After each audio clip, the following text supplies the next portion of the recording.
Assalamualaikum warahmatullahi wabarakatuh. Halo guys, perkenalkan nama saya Sri Artali Salju, NIM 90301118115, jurusan Ilmu Ekonomi kelas C. Di sini saya akan memaparkan materi tentang penerimaan negara dan pengeluaran negara. Sebelum ditonton, jangan lupa like, comment, and subscribe. Materi pertama, penerimaan negara. Yang pertama, az-zakat. Az-zakat adalah kontribusi wajib semacam pajak yang dipungut dari kaum kaya dan didistribusikan kepada kaum miskin atau dibelanjakan oleh negara untuk mewujudkan kesejahteraan kaum miskin. Yang kedua, al-usr. Al-usr berarti 1/10 dan merupakan pajak produk pertanian. Yang ketiga, al-khums. Al-khums berarti 1/5 bagian penerimaan negara Islam. Yang keempat, al-jizyah adalah pajak yang dikenakan oleh negara Islam atas warganya yang non-muslim sebagai imbalan bagi perlindungan atas harta dan nyawa mereka. Yang kelima, al-fai. Al-fai berarti kembali, mundur atau pulang. Yang keenam, al-kharaj. Al-kharaj berarti penerimaan, pajak, sewa, hasil produksi, pendapatan, upah, dan sebagainya yang diterima dari tanah yang disebut oleh para fuqaha sebagai tanah kharaj.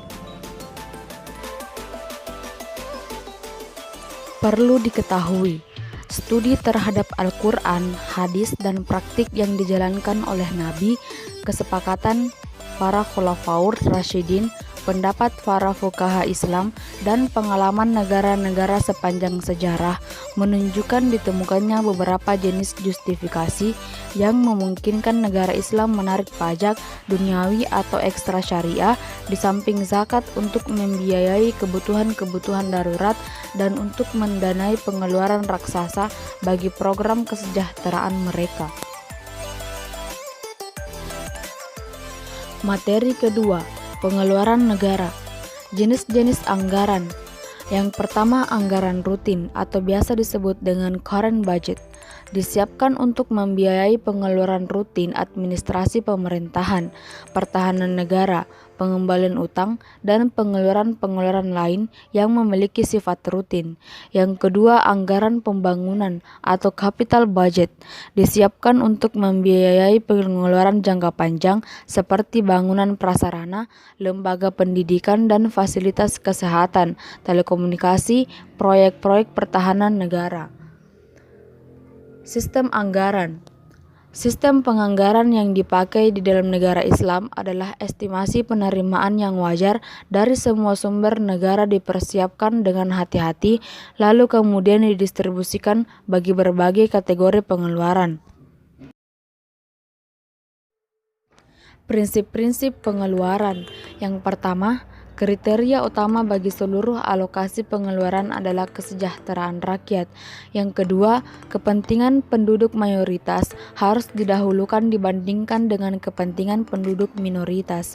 Yang ketiga, menghilangkan kesulitan haruslah lebih diutamakan daripada mendapatkan kemudahan dan kenyamanan. Yang keempat, pengorbanan atau kerugian pribadi dapat dibenarkan demi menyelamatkan pengorbanan atau kerugian publik, dan pengorbanan atau kerugian yang lebih besar harus dapat dihindari dengan memberikan pengorbanan atau kerugian yang lebih kecil. Yang kelima, barang siapa menerima manfaat harus menanggung biaya. Materi terakhir yaitu Baitul Mal. Baitul Mal atau kas negara menurut sebagian orang tidak didirikan oleh Nabi Muhammad SAW sendiri ketika beliau mendirikan negara Islam di Madinah. Pandangan ini didukung oleh mayoritas sejarawan Islam dengan alasan bahwa di dalam pemerintahan Nabi Muhammad SAW penerimaan negara adalah sedemikian kecilnya sehingga tidak pernah melebihi pengeluaran, sehingga perlunya Baitul Mal tidak pernah dirasakan. Itulah tadi materi yang telah saya paparkan. Kalau ada kesalahan mohon dimaafkan. Jangan lupa like, comment, and subscribe.